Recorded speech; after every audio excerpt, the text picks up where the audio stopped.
이름을 전파하리니 너희는 우리 하나님께 위엄을 돌릴지어다. 그는 반석이시니 그가 하신 일이 완전하고 그의 모든 길이 정의롭고 진실하고 거짓이 없으신 하나님이시니 공의로우시고 바르시도다. 아멘. 우리를 지극히 사랑해 주시는 아버지 하나님, 지난 한 주간 동안도 주님의 사랑과 은혜 아래 거하게 하셨다가 오늘 거룩한 주일을 맞이하여 저희들을 주의 전으로 불러주심을 감사드립니다. 예배하는 우리의 마음을 주관하여 주셔서 저희들로 하여금 세상의 모든 걱정과 근심을 내려놓게 하시고 기쁨과 평안으로 하나님께 온전히 예배하는 저희가 되게 하옵소서.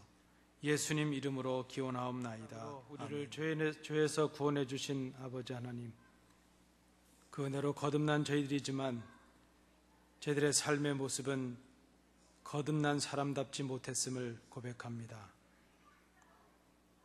그리스도를 만나지 못했던 이전의 삶으로 다시 돌아가 허망한 생각과 망령된 행동으로 살았음을 고백합니다.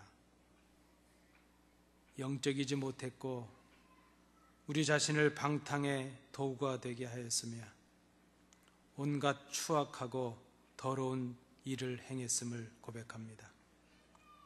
유혹의 욕심을 따라 썩어져가는 구습을 늘 반복하였습니다. 세상 사람들은 거듭나지 못했고 하나님의 뜻을 몰라서 죄를 지었지만 저희들은 거듭났으며 하나님의 뜻을 알며 하나님의 사랑을 입었으면서도 죄를 먹고 마셨던 저희들임을 고백합니다. 저희들을 불쌍히 여기시고 저희들의 모든 죄와 허물을 사하여 주옵소서. 이젠 아버지와 나만이 알고 있는 은밀한 죄를 인하여 묵묵히 참회의 기도를 계속드립니다.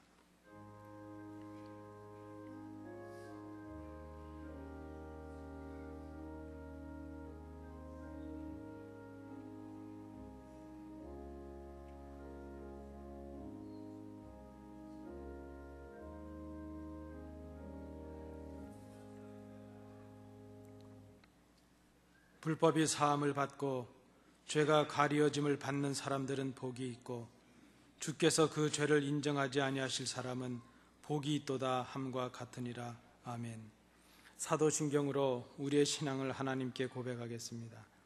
전능하사 천지를 만드신 하나님 아버지를 내가 믿사오며 그 외아들 우리 주 예수 그리스도를 믿사오니 이는 성령으로 잉태하사 동정녀 마리아에게 나시고 본디오 빌라도에게 고난을 받으사 십자가에 못 박혀 죽으시고 장사한 지 사흘 만에 죽은 자 가운데서 다시 살아나시며 하늘에 오르사 전능하신 하나님 우편에 앉아 계시다가 저리로서 산자와 죽은 자를 심판하러 오시리라. 성령을 믿사오며 거룩한 공회와 성도가 서로 교통하는 것과 죄를 사하여 주시는 것과 몸이 다시 사는 것과 영원히 사는 것을 믿사옵나이다. 아멘.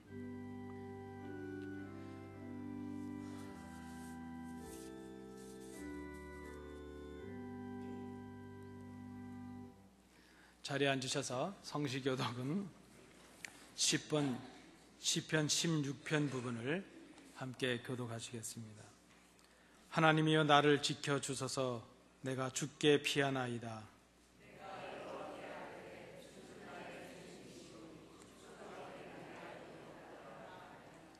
땅에 있는 성도들은 존귀한 자들이니 나의 모든 즐거움이 그들에게 있도다.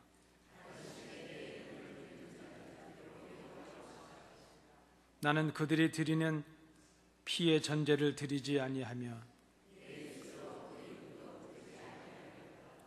여호와는 나의 산업과 나의 잔의 소득이시니 나의 분깃을 지키시나이다.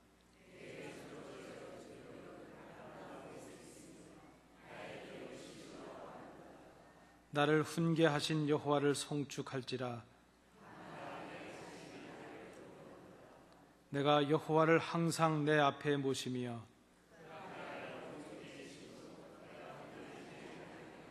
아멘.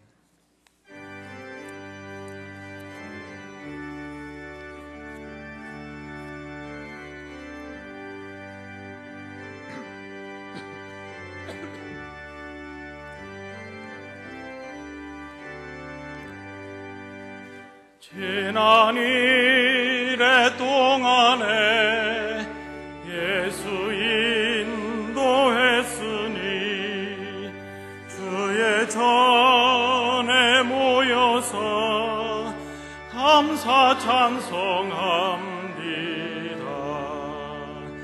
가장 복된 이날은 하늘 안식교로다. 가장 복된 이날은 하늘 안식교로다. 주의 공로 힘입어 은혜 주심 필 때에 회복하게 하시고 죄를 벗겨 주소서. 세상 걱정 버리고 은혜 받게 하소서. 세상 걱정 버리고 은혜 받게 하소서.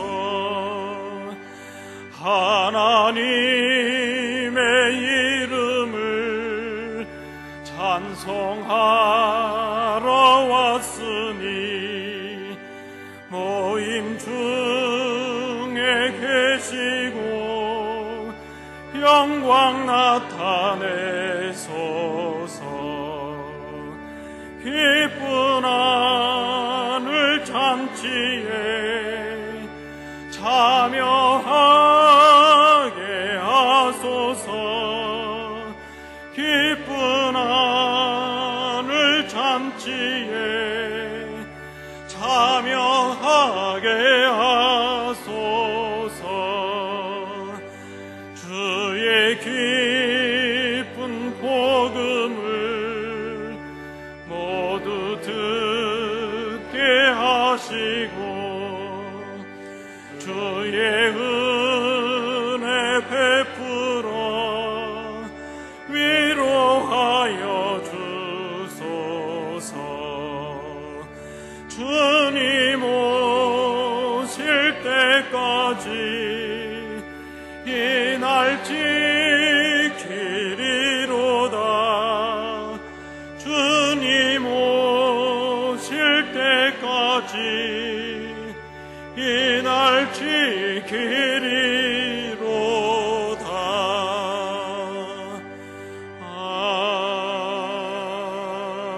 아멘. 많고 허물 많은 저희들을 이처럼 사랑하셔서 독생자 예수 그리스도를 보내시고 우리의 모든 죄를 담당하셔서 십자가에서 피 흘려 주심으로 우리를 속량하여 주시고 하나님과 화평케 하여 주셔서 오늘도 우리들이 주님 앞에 감히 나와서 하나님 앞에 예배드릴 수 있게 해주신 은혜를 무한히 감사하옵나이다. 지나간 한 주일 동안도 우리의 삶과 생활 속에 함께 계셔서 한 주일을 인도하여 주셨던 하나님 앞에 또한 감사를 드립니다. 우리의 지난 한 달을 돌이켜보면 순간순간이 모든 것이 다 하나님의 은혜요 축복임을 헤아리면서 늘 하나님 앞에 감사와 찬송을 올려옵나이다. 이 세상 끝날까지 너희를 버려두지 않고 항상 함께 하시겠다고 하시는 주님의 말씀을 묵상하면서 우리의 모든 것을 다 주님께 맡기고 오직 하나님의 말씀만 순종하면서 살아가는 아름다운 삶을 살 수 있도록 인도하여 주시옵기를 간절히 소원합니다. 주님이여, 간절히 원하옵기는 이렇게 혼탁하고 혼란스러운 이 세대를 살아가는 저희들에게 더욱더 믿음을 더하여 주시옵기를 간절히 빌고 원하옵나이다.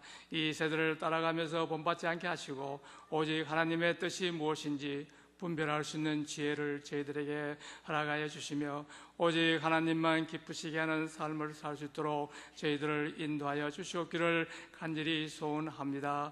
주 예수 그리스도 밖에는 더 귀한 것이 없음을 늘 고백하면서 살아갈 수 있도록 인도하여 주시옵기를 간절히 빌고 나옵나이다.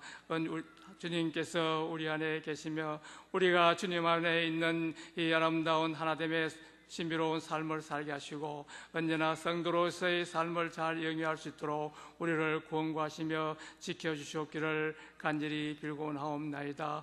마지막 때가 가까울수록 우리 그날이 가까울수록 더욱 그리할 수 있도록 인도하여 주시옵기를 원합니다. 주님, 저희들은 너무나도 연약하오니 항상 자비와 긍휼을 입기를 간절히 소원합니다. 이 시간도 원하옵기는 방방곡곡에서 복음을 전하는 주의 종들을 주님께서 기억하여 주시옵소서. 그 전하는 복음을 통해서 아직도 복음을 듣지 못하는 많은 영혼들이 구원받는 귀한 역사가 일어나게 하시고 또한 그 가족들을 어려움과 위험 속에서 늘 항상 지켜주시옵기를 간절히 원합니다. 또한 저희들 성도들 가운데 몸이 연약한 성도님들을 기억하시고 늘 강건케 하여 주시옵기를 원합니다. 우리 모두에게 주님께서 은혜를 베푸시고 늘 강건케 하여 주시옵기를 간절히 빌고 원하옵나이다. 이 시간도 우리에게 말씀을 전하실 목사님을 붙드시고 우리에게 귀한 말씀으로 전하게 하여 주시고 우리가 그 말씀을 통하여서 다시 한번 새롭게 깨닫는 귀한 시간 되게 인도하여 주시옵소서. 이 시간도 우리의 마음과 뜻과 정성을 다하여 드리는 이 예배를 하나님께서 홀로 영광 받아 주시옵고 우리에게는 한없는 은혜와 축복의 시간이 되게 인도하여 주시옵소서. 예수님의 이름으로 기도하옵나이다. 이 아침 우리가 함께 상고하실 말씀은 고린도후서 5장 14절부터 17절까지의 말씀입니다. 신약성경 291면입니다. 고린도후서 5장 14절부터 17절까지의 말씀 교독으로 봉독하시겠습니다. 그리스도의 사랑이 우리를 강권하시는도다. 우리가 생각하건대 한 사람이 모든 사람을 대신하여 죽었은즉 모든 사람이 죽은 것이라.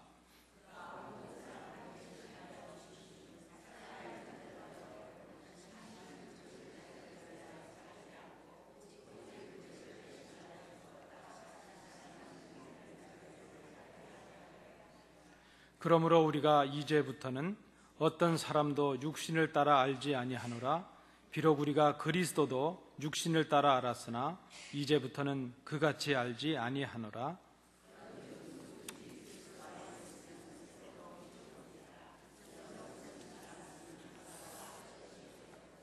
아멘.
예수 믿는 내가 도대체 누구인가 하는 것을 생각해보는 질문이기도 합니다.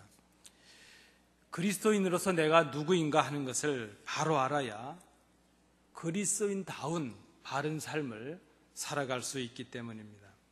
그래서 우리가 그렇게 생각은 하지만 그리스도인이 누구인가 하는 것을 생각하고 또 알아낸다는 것은 그저 우리 생각만큼 쉬운 일은 아니구나 하는 그런 생각을 해봅니다.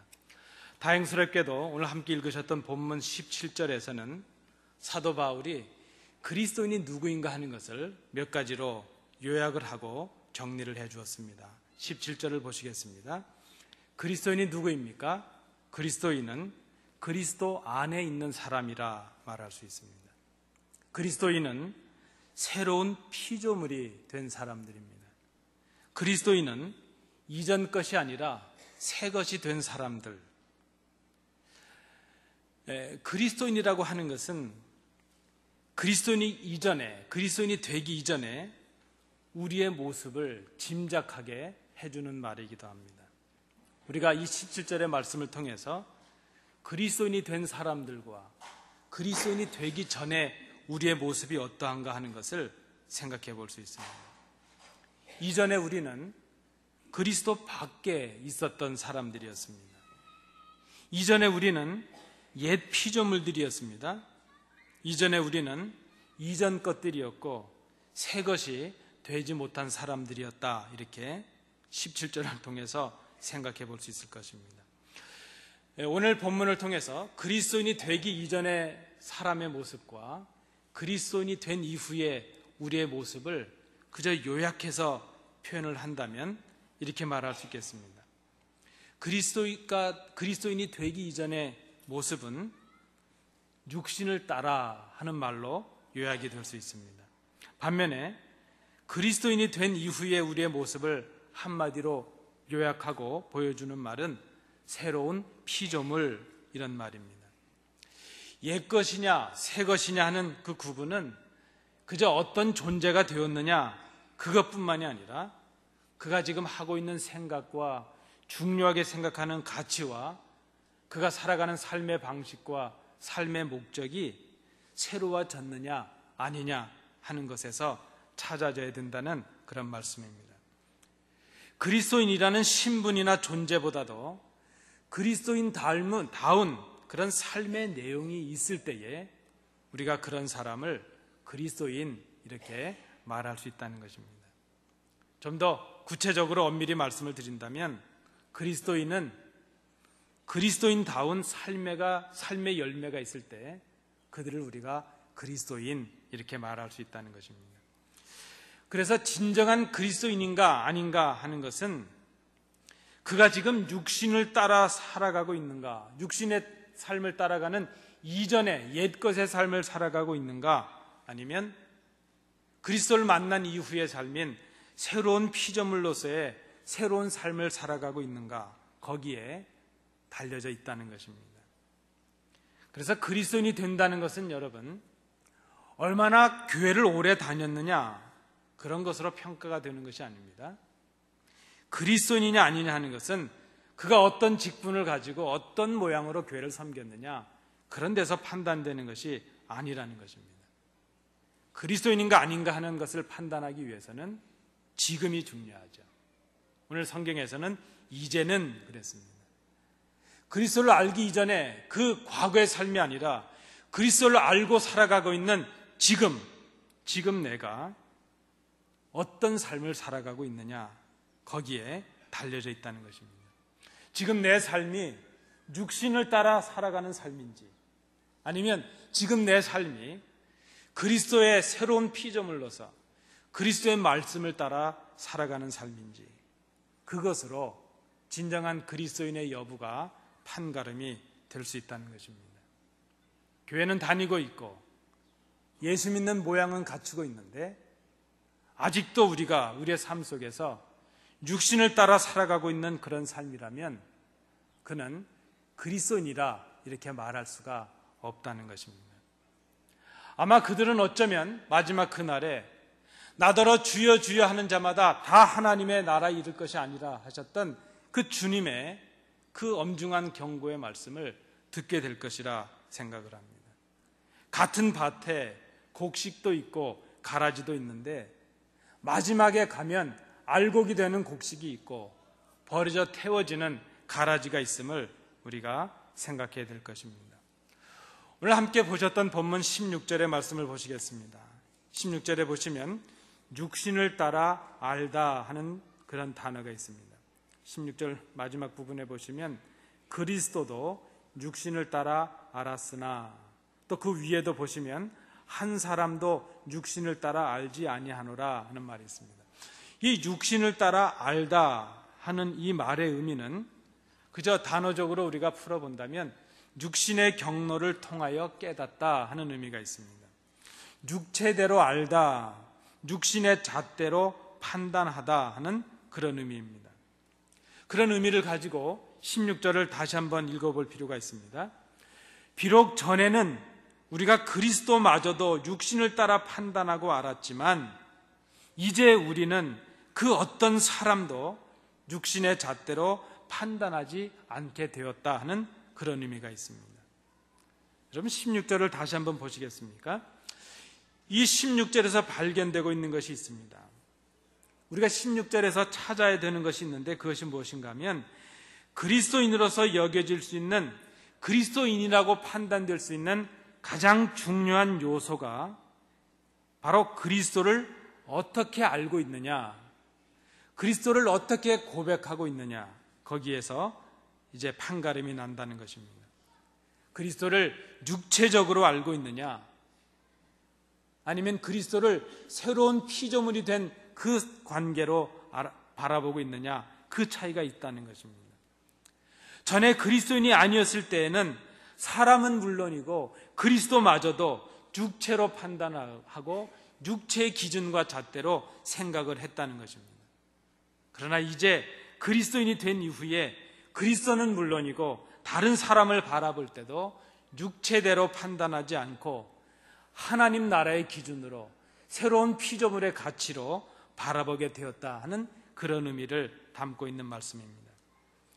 오늘 저는 이 16절과 17절의 말씀을 중심으로 양 측면에서, 두 가지 측면에서 이 말씀을 조명해 보려고 합니다. 육체를 따라갔을 때 우리의 삶의 모습과 예수 그리스도를 구주로 고백하고 난 이후에 이제 새로운 피조물이 되어서 바라보는 이 우리의 삶의 모습이 어떻게 차이가 있을 것인가 하는 것을 생각해 보고자 합니다. 첫 번째는 우리가 그리스도마저도 다른 사람들도 육체대로 판단했을 때, 우리가 과거의 옛사람의 모습에 있었을 때 우리가 어떤 모습을 가졌는가 하는 것입니다. 그래서 첫 번째는 예수님을 우리 인간의 기준으로 생각했었다 하는 것입니다. 주님의 마음과 뜻을 알지도 못하면서 이기적이고 내 욕심적인 생각을 가지고 그것이 주님의 뜻일 것이라 그렇게 생각을 했다는 것입니다.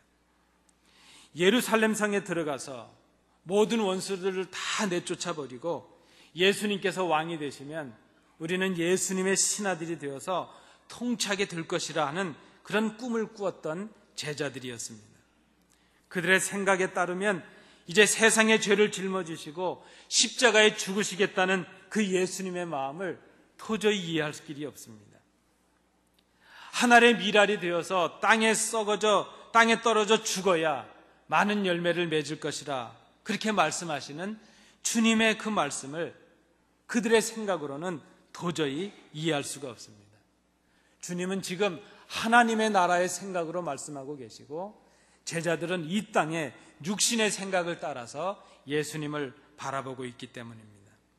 하나님의 나라의 가치와 그런 생각이 아닌 세상의 가치, 육신을 따르는 생각, 그런 육신의 삶의 방식, 육신의 사람들이 추구하는 그 목적을 가지고 주님을 바라보았습니다. 그것이 바로 육체를 따라 사는 것이었다 하는 것입니다.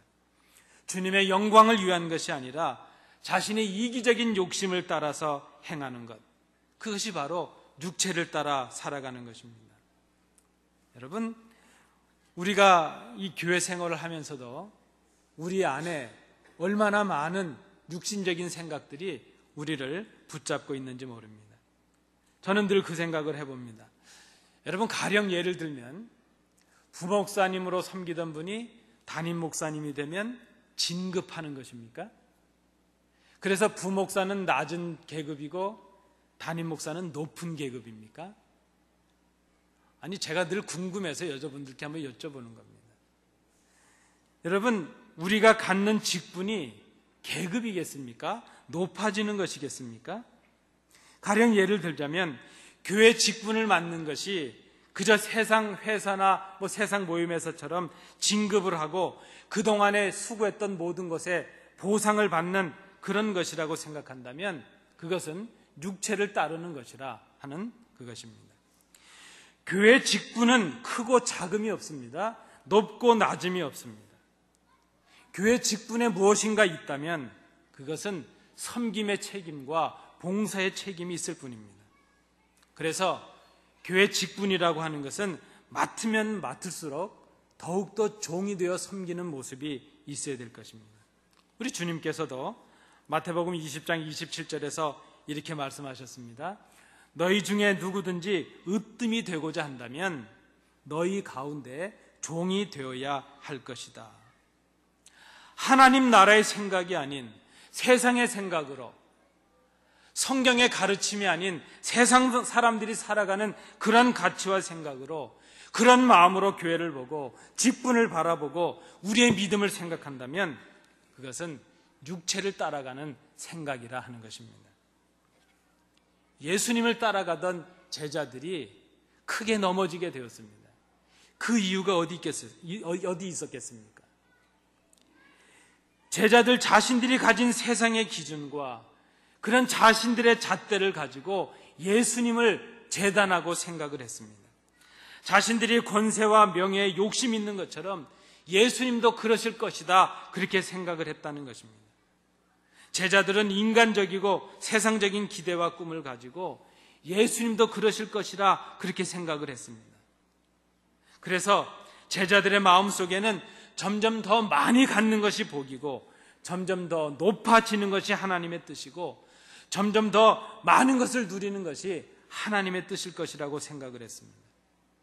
그런데 예수님의 길은 제자들이 생각했던 것과는 너무나도 달랐습니다. 예수님은 점점점 낮아지시려고 하십니다. 예수님은 점점 더 빼앗기시려고 하십니다. 예수님은 점점 더 작은 분이 되시려고 합니다. 제자들의 생각과 예수님의 생각이 너무나도 달랐다는 것입니다. 말씀드린 대로 예수님은 하나님의 뜻을 생각하고 계셨고 제자들은 자신들의 이기적인 욕심을 생각하고 있었기 때문이라는 것입니다. 여러분, 예수님을 육체대로 생각하는 것, 그것은 그리스도를 알지 못한다는 것입니다. 예수님의 마음을, 예수님의 뜻을 알지 못했기에 그저 신령한 것을 생각하지 아니하고 육신대로 생각하고 세상의 잣대로 생각하고 세상의 기준으로 생각하게 된다는 것입니다. 여러분, 우리가 이 땅을 살아가는 그리스도인으로서 우리 교회를 포함한 이 땅의 교회들, 이 땅의 성도들, 이 땅의 교역자들이 시급히 버려야 될 것, 심각하게 생각해야 될 것, 예수님을 따라간다고 하면서 예수님의 뜻을 생각하지 않는 것입니다. 믿음을 말하면서 믿음이 아닌 것으로 생각하고 행동하는 것입니다. 그리스도를 모르기 때문입니다. 하나님의 나라의, 하나님의 말씀의 뜻보다는 세상의 가치와 세상의 방법을 생각하기 때문입니다. 우리는 그런 사람들을 그리스도인이다, 그렇게 말하지 않습니다. 우리가 예전의 모습에 가졌을 때, 예수님을 구주로 알지 못했을 때 그때 가졌던 그 모습 중에 하나는 예수님마저도 우리 인간의 기준과 내 욕심의 잣대로 그렇게 생각했다는 것입니다. 두 번째, 우리가 과거에 있었을 때 우리의 또 다른 모습이 무엇입니까? 그리스도를 육체대로 생각하는 이 생각은 사람을 육체대로 판단하게 하는 잘못된 모습으로 빠지게 된다는 것입니다. 사람을 육체대로 판단한다 하는 것을 쉽게 말하면 외모로 사람을 판단한다, 이렇게 말할 수 있을 것입니다. 지금 우리가 살아가는 이 땅은 참으로 겉을 보고 판단하는 시대구나, 그렇게 생각을 해봅니다. 제가 어떤 글을 보니까요, 한국의 모 대학에 신랑감으로 선호도를 이렇게 적었는데요, 키가 1m 78 이상이 아니면 거기는 들어가지도 못한답니다. 여러분, 저를 포함해서 이제 신랑 후보도 못 될 사람들이 많습니다. 제가 하나님 은혜로 20몇 년 전에 결혼했다는 게 참 감사할 일입니다. 여러분, 그래도 제가 아직까지는 저희 집에서 최장신입니다. 아니, 사람의 됨됨이를 보거나 그에게 그의 소망을 보고 꿈을 보고 그와 함께 하나님 주시는 생을 살아가겠다는 그런 판단보다는 최고의 지성들이라는 그 대학생들의 선택의 기준에 첫 번째는 키가 어느 이상이 돼야 된다는 겁니다. 우리 살아가는 시대가 이런 시대가 되었습니다. 여러분, 육체적인 생각, 그것은 마음을 보기보다는 사람의 겉모습을 보게 합니다. 근데 이것이 단순히 시대의 풍조가 아니라 하나님의 말씀과 그리스도의 뜻을 바로 깨닫지 못하는 불신앙에서 시작되고 있는 모습이라는 것을 우리가 기억할 필요가 있다는 것입니다. 그리스도의 죽음을 체험하고 그리스도의 다시 사심을 체험한 그리스도인이 된 사람들, 그 사람들은 육신의 잣대를 가지고 세상의 잣대를 가지고 사람을 외모로 판단하는 그런 어리석음에 빠지지 않는 그런 사람이라는 것입니다. 하루는 한 제자가 스승님을 찾아왔습니다. 빛바랜 사진을 하나 가지고 와서 그 사진을 내놓으면서 스승님께 이렇게 간청을 합니다. 선생님이 잘 아시는 화가분이 계시지 않습니까? 그분에게 저희 어머님 사진인데 이 사진을 초상화로 좀 그려주시기를 부탁해 주시면 감사하겠습니다. 우리 어머님은 이미 돌아가셨지만 이제 그 어머님을, 그 그리운 어머님을, 사진에 있는 이 어머님을 이제 초상화라도 좀 그려놓고 늘 뵙기를 원하는 마음이 있습니다. 그 부탁을 하고 돌아가는데 그 부탁의 중간에 마지막에 이런 부탁이 있습니다. 그런데 선생님, 저희 어머님은 한쪽 눈이 성하신 분이 아니었습니다. 이 그림을 부탁하실 때 우리 어머님의 눈을 두 양쪽 다 성한 눈으로 좀 그려주시기를 부탁을 드립니다. 그 부탁을 받고 그 스승님이 고민에 빠지게 되었습니다. 결국 그 스승님이 제자에게 이제 짧은 편지의 글을 남깁니다. 평소 어머니의 눈 때문에 안타까웠던 그 심정은 내가 충분히 이해하지만 한눈을 상하신 까닭에 평생을 한스럽게 살아가셨을지 모를 그 어머니를 자식마저도 외면해서는 안 되지 않겠는가.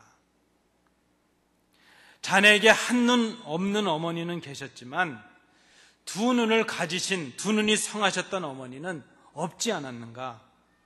한눈이 아니라 두 눈이 다 없을지라도 내 어머니는 내 어머니요, 내가 다른 이의 아들이 될 수는 없는 법이 아니겠는가.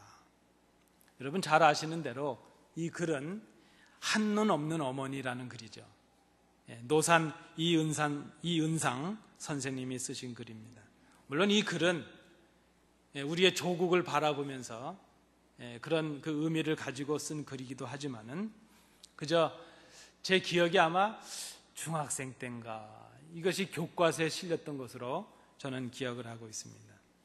여러분, 어머님의 주름이 깊게 패이고 초라해진 모습이 있으시다면 그 어머니의 모습은 지금 자녀들의 모습과 바꿔버린 어머님의 눈물과 사랑의 수고가 아니셨겠습니까?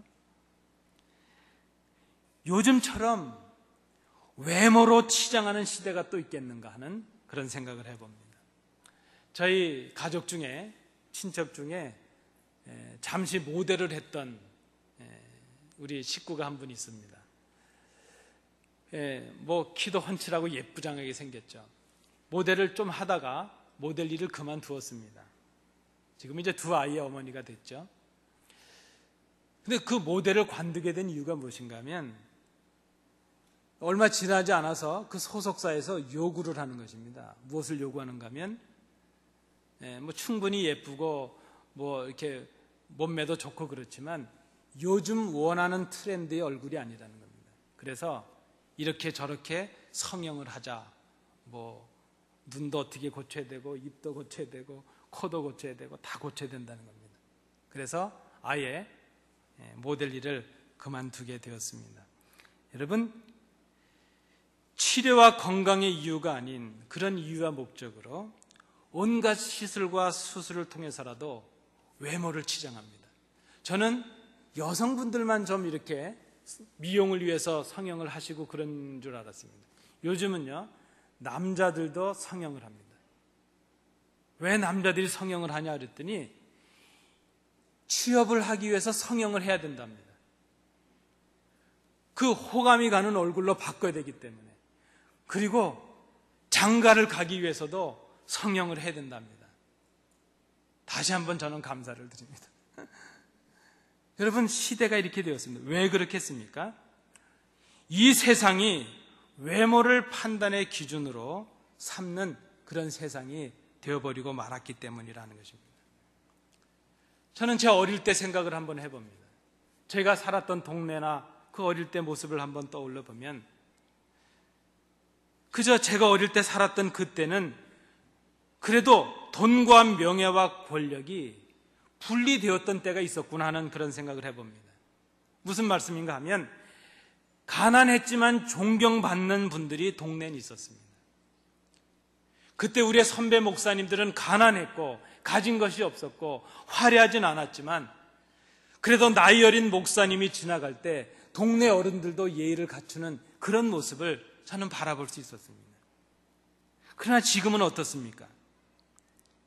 예전에는 세상의 지식의 훈련은 짧았지만 하나님 주신 지혜를 가지고 교회를 지혜롭게, 성도들을 지혜롭게 인도했던 훌륭한 성도들이 우리 주위에 많이 있었습니다.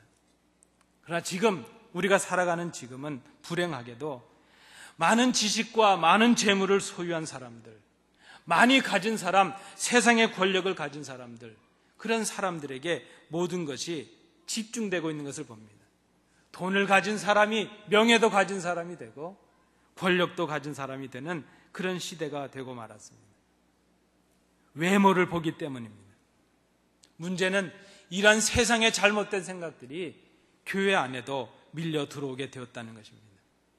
세상은 그럴지라도 교회는 그러지 말아야 될 텐데 교회마저도 가진 것을 많은 사람이 대접을 받고 가진 것이 많은 사람이 인격에 고매한 것처럼 생각이 되고 배우지 못한 사람들은, 갖지 못한 사람들은 교회에서 좋은 대접을 받지 못하고 존경을 받지 못하는 시대가 되었다면 이것은 우리가 무언가 잘못되고 가고 있다는 것을 심각하게 생각해야 될 시점이 됐다는 생각입니다.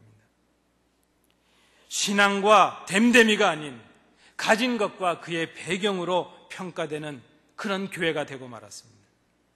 외모로 판단하기 때문입니다. 여러분, 큰 교회를 섬기는 목사는 큰 대접을 받습니다. 작은 교회를 섬기는 목사님은 작은 취급을 받습니다.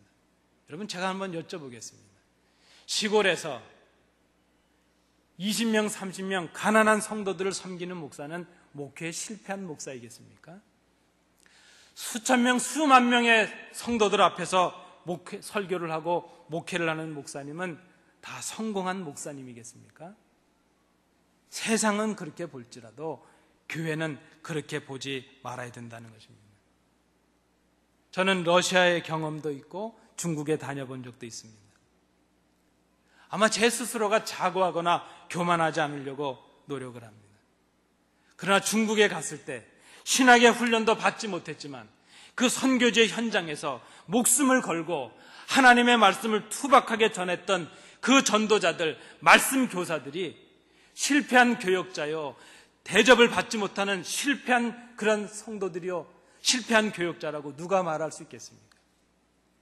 여러분, 세상은 그럴지라도 교회는 그러지 말아야 될 거 아니겠습니까? 지금도 선교제 현장에서 자기의 가족들과 육신을 돌보지 못하고 망가져가는 육신의 모습을 가지고 복음을 전하는 선교사들과 일선의 교역자들이 있다면 그들을 외모로 평가할 것이 아니라 그들의 진심과 열정을 보고 우리가 그들을 존경해야 될 것이라 저는 그렇게 생각합니다. 왜 그렇습니까? 우리가 세상의 육신을 따라서 사람을 외모로 평가하게 되었기 때문입니다. 이것이 시대의 풍조가 아니라 우리의 신앙을 좀먹는 불신앙의 모습인 것을 우리가 생각해야 될 것입니다. 그러나 여러분, 우리 주님은, 우리 하나님은 사람의 중심을 보십니다. 사람은 외모로 보고 판단하지만 그리스도는 그의 마음을 보시고 그의 눈물을 보시고 그의 진심을 보십니다. 사람을 외모로 판단하는 사람이라면 그는 아직 그리스도의 마음을 깨닫지 못한 사람입니다. 우리는 그런 사람을 그리스도인이라 이렇게 말할 수 없습니다. 여러분, 그렇다면 이제 또 한 측면에서 새로운 피조물이 된 입장에서 우리가 우리의 믿음을, 우리의 삶의 모습을 어떻게 볼 수 있겠습니까? 우리가 진정 그리스도인이라면 어떤 삶을 살아야 될 것인가? 오늘 본문은 한마디로 그것을 설명해 주었습니다. 그리스도 안에 있는 것, 이렇게 말했습니다. 그러면 그리스도 안에 있는다는 것을 우리가 어떻게 이해할 수 있을 것인가? 오늘 본문을 통해서 세 가지로 생각을 해보았습니다. 이것은 우리가 지난주에 나누었던 말씀이기도 합니다. 그 첫 번째는, 그리스도 안에 있다는 것의 첫 번째는 그리스도와 함께 죽는 것을 말합니다. 그리스도인은 누구입니까? 그리스도인은 그리스도와 함께 죽는 사람들입니다. 아니, 이미 죽은 사람입니다. 그리스도와 함께 죽는다는 것은 그리스도께서 우리의 죄를 위하여 죽으신 것처럼 우리 스스로 우리가 죄에 대하여 죽었다는 것을 의미하는 것입니다. 그것은 오늘의 표현대로 한다면 옛사람을 죽이는 것입니다. 욕심을 따라 살아가고 육신의 잣대로 살아가던 그 삶의 모습과 생각을 버리는 것, 그렇게 말할 수 있습니다. 이전에 가졌던 세상의 가치와 세상의 방식을 버려버리는 것입니다. 그리스도인으로 살아가는데 옳지 못한 모습이 있다면 버려버리는 것입니다. 그리스도와 함께 죽는 것, 그것은 그리스도의 대속의 은혜로 육신을 따라 살던 나를 죽이는 것, 그것을 말합니다. 두 번째 의미는 이것입니다.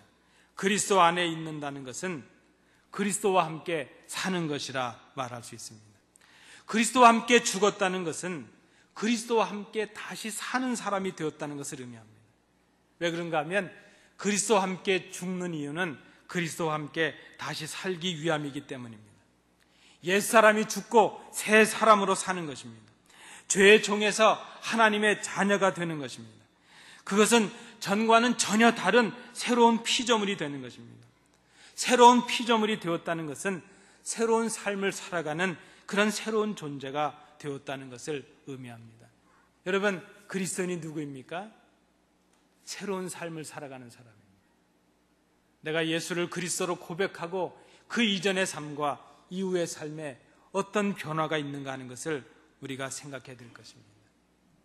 예수를 믿고 있는데 예수를 믿기 이전의 삶과 전혀 다를 바가 없습니다. 교회는 오르고 있고 주일마다 예배 참여하고 있고 구별해서 예물도 드리고 성도의 교제도 있고 봉사도 있는데 그저 그의 생각과 행동이 세상과 전혀 다를 바가 없습니다. 우리는 그리스도인이라고 생각하고 있지만 그는 그리스도인이 아니라는 것입니다. 마지막 세 번째, 그리스도와 함께 죽는 것이요 그리스도와 함께 사는 것이 그리스도 안에 있는 것이라면 마지막 세 번째는 그리스도를 위하여 사는 것, 그것이 바로 그리스도 안에 있는 것이라 말할 수 있습니다. 새로운 피조물인 그리스도인은 오늘 본문에 있는 것처럼 다시는 자신을 위하여 살지 아니하고 그리스도를 위하여 사는 사람이 되는 것, 그것이 바로 그리스도 안에 있는 것, 이렇게 말할 수 있습니다. 그리스도를 위하여 산다는 것은 그리스도의 영광을 위하여 사는 것을 말합니다. 전에는 내 욕심을 위해서 살았고 나의 유익을 위해서 살았습니다. 그러나 이제는 기꺼이 그리스도를 위하여 종이 되는 사람들이 되는 것입니다. 그리스도를 기쁘시게 하는 사람들이 되는 것입니다. 그리스도를 위하여 산다는 것은 그리스도를 위하여 죽는 자리까지도 나가는 것입니다. 그리스도인이 함께 힘써야 될, 우리가 힘을 합쳐서 힘써야 될 삶이 있다면 그것은 주님을 기쁘시게 하는 자가 되기를 힘쓰는 것입니다.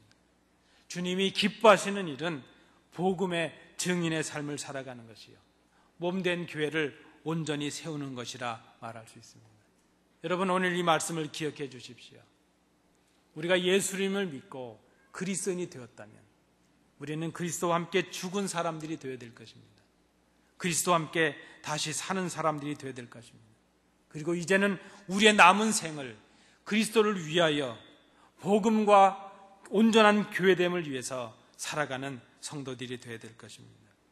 이제 말씀을 맺도록 하겠습니다. 여러분, 함께 할 수 없는 것들이 있습니다. 우리가 살아가는 이 땅에 함께 공존할 수 없는 것들이 있습니다. 가령 예를 들면 빛과 어둠이 그렇습니다. 빛이 있는 곳에 어둠이 있을 수가 없습니다. 참과 거짓이 그렇습니다. 참말을 하는 사람이 거짓말을 할 수가 없고, 거짓말을 하는 사람이 참말을 할 수가 없습니다. 참과 거짓은 함께 갈 수가 없습니다. 위법과 준법이 그러합니다. 법을 어기는 사람이 법을 지키는 사람과 함께 갈 수가 없다는 것입니다. 오늘 본문의 의미로 한다면 육체를 따라 사는 것과 새로운 피조물로 살아가는 것은 함께 할 수 없는 것입니다. 그런데 우리는 자꾸 타협을 합니다. 세상을 향해서는 세상처럼 살아가고 교회에서는 교인처럼 살아가는 적당한 타협을 하려고 합니다. 그리고 그것이 이 땅을 살아가는 지혜라고 생각을 합니다. 그러나 여러분, 그 생각을 오늘 버릴 수 있기를 바랍니다. 세상과 주님을 겸하여 적당히 섬기는 것, 그것은 실패의 삶을 살아가는 것입니다. 그것은 세상을 향해서도 실패하는 것이요, 주님을 향해서도 실패의 삶을 살아가는 것임을 우리가 생각해야 될 것입니다. 그리스도 안에 있는 것과 세상에 속하는 것, 같이 갈 수 있는 것이 아니라는 것입니다. 육체를 따라 사는 사람이 새로운 피조물이 된 사람처럼 살아갈 수가 없다는 것입니다. 새로운 피조물이 되었다고 생각하고 있으나 지금 그의 삶이 육체를 따라 살아가는 삶이라면 그는 아직 그리스도인이 아닌 것을 생각해야 될 것입니다. 이전에 육체를 따라 살았지만 지금 그리스도 안에 속해서 새로운 피조물의 삶을 살아가고 있다면 그는 지금 그리스도인이라 말할 수 있을 것입니다. 여러분, 이 질문을 들으시고 스스로 대답을 해보시기 바랍니다. 여러분은 여러분의 옛사람을 그리스도와 함께 십자가에 못 박으셨습니까? 그리스도와 함께 다시 살아서 새로운 피조물의 삶을 살아가고 계십니까? 새로운 피조물로서 이제는 그리스도의 영광을 위하여, 몸된 교회를 위하여, 성도들의 유익을 위하여 성도다운 삶을 살아가고 계십니까?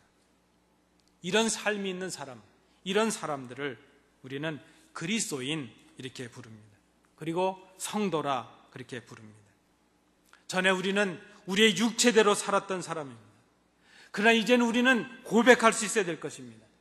내가 전에는 육체대로 살았지만 이제는 아니다 하는 것을 고백해야 될 것입니다. 그리고 그 고백이 우리의 삶의 결단으로, 우리의 삶으로 증거가 되어야 될 것입니다. 만약 우리가 아직 육체를 따라 살아가고 있다면, 우리의 삶 속에 육신의 생각과 그런 잣대로 살아가는 모습들이 아직 우리에게 남겨져 있다면 우리는 깊이 생각해야 될 것입니다. 내가 아직 그리스도인이 아닐 수 있다는 것을. 이 말씀을 기억하시는 성도들이 되시기 바랍니다. 기도하겠습니다.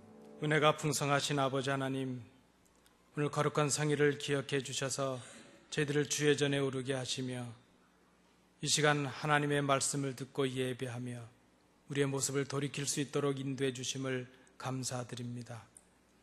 저희들이 마음의 결단을 가지고 중심과 헌신을 다짐하며 하나님 앞에 귀한 예물을 드립니다. 이 예물을 받으시고 하나님 나라와 영광을 위하여 귀하게 쓰여지는 예물 되도록 구별해 주시옵소서. 예물을 드린 손길들을 복되게 하셔서 이전의 삶이 아니라 새로운 피조물의 삶이 있게 하여 주옵시고, 주님 오시는 그날까지 그리스도를 위하여 살아가는 복된 성도의 삶이 될 수 있도록 복 내려 주시옵소서. 주신 은혜 감사드리며 예수님 이름으로 봉헌 기도하옵나이다. 아멘.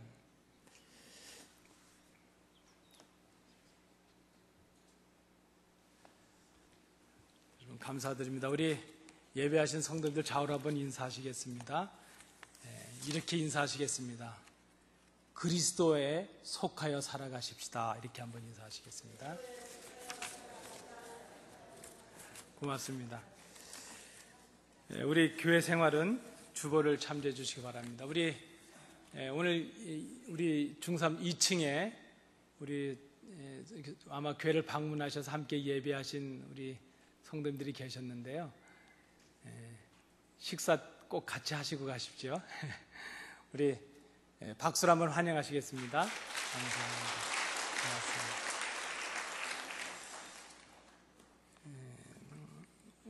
다음 주부터 우리 구약 성경 공부 계속하겠습니다. 빨리 끝내려고 합니다. 교재가 없으신 분들은 사무실에 문의해 주시면 교재를 드리도록 하겠습니다. 오늘 식사하시고 1시 30분에 우리 구역장님들, 권찰님들 예비 공부 모이겠습니다. 꼭 참석해 주시기 바랍니다. 우리 요람이 이제 나왔습니다. 그저 교회에 여러 가지 일정 때문에 많이 늦어졌는데요. 한 권씩, 한 가정에 한 권씩 가져가 주시길 바라고요. 좀 틀린 것이 있는 부분들은 사무실로 알려주시기 바랍니다. 우리가 사진을 좀 많이 부탁을 드렸는데 못 찍으신 분들은 사진이 안 나갔는데 오늘 이후에도 찍어 주십시오. 내년에 사진이 꼭 들어갈 수 있도록 해주시기 바랍니다. 우리가 구역 게시판을 만들었습니다. 구역별로 단체 사진을 꼭 찍어서 사무실로 제출해 주시면 감사하겠습니다. 우리 6월 생신 당하신 분들 축하드리고요. 오늘 우리 금주 친교를 위해서 김은호 집사님 가정, 김재문 집사님 가정이 수고해 주셨습니다. 감사를 드립니다. 이제 우리 다 일어나셔서 주기도문 찬양하고 예배를 마치도록 하겠습니다.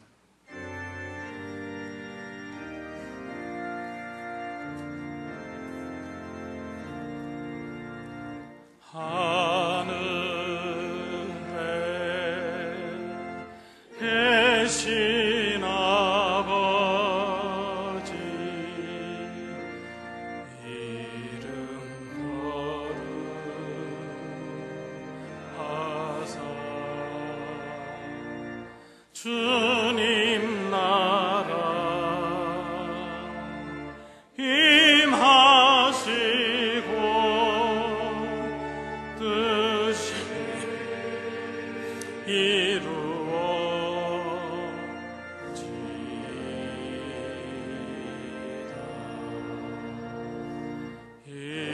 일용할 양식 주시고 우리들의 큰 죄 다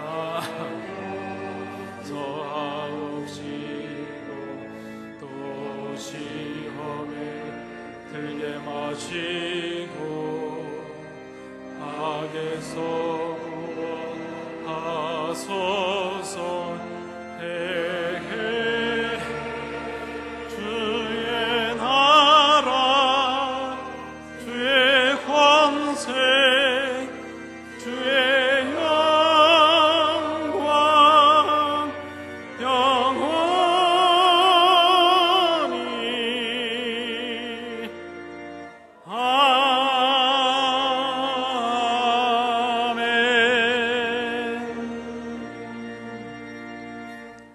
은혜가 풍성하신 아버지 하나님, 주의 전에 올라 예배하며 세상을 향해 나가는 주의 백성들을 기억하여 주옵소서. 이번 한 주간 이들의 삶이 복되게 하시며 어디를 가든지 주의 은혜를 증거하는 삶이 되게 하시며 복음의 이제 증인들로서 우리 주님 주신 그 사명을 감당하는 삶이 되게 하여 주옵소서. 고통과 아픔 속에 빠지지 말게 하여 주옵시고 낙심할 일에 있게 하지 말게 하여 주옵시고 오히려 실패할지라도 주의 은혜를 사모하며 고난 중에 있을지라도 즐거워할 수 있는 믿음의 승리자들의 삶을 살아갈 수 있도록 인도해 주시옵소서. 함께 교회를 방문하여 예배한 한 가족의 식구들이 있습니다. 지금까지 하나님의 은혜 아래 거해 왔지만 그들의 삶이 더욱더 복되게 하셔서 행복한 가정이 있게 하시고 주의 은혜를 나누게 하시며 주시는 대로 수고의 열매를 거두며 복의 그늘의 삶을 살아가는 귀한 가정이 될 수 있도록 인도해 주시옵소서. 오늘 교회를 위하여 이름 없이 빛도 없이 섬긴 주의 자녀들을 기억해 주옵시고 그들이 하나님의 은혜에 감격하여 살아가게 하시며 우리의 남은 생도 주를 위하여 살아가는 복된 성도의 삶이 될 수 있도록 인도해 주시옵소서. 오늘 저희들에게 주신 말씀을 기억합니다. 이 말씀을 기억하고 참으로 참된 그리스도인으로서 이번 한 주간 승리의 삶을 경험하는 저희들이 되게 하여 주옵소서. 이제는 예수 그리스도의 은혜와 우리 아버지 하나님의 크신 사랑하심과 성령님의 교통하심이 하나님께 나와 예배하며 우리에게 주시는 말씀을 통하여 이제는 그리스도께 속한 그리스도인으로서 옛사람을 버리고 새로운 피조물로 살아가는 복된 삶을 살아갈 것을 마음에 결단하는 주의 자녀들 위해 그들의 기업과 가정 위에 우리 안디옥 교회 위에 이 나라의 민족 위에 우리의 사랑하는 조국 위에 항상 함께 계시기를 간절히 축원하옵나이다. 아멘.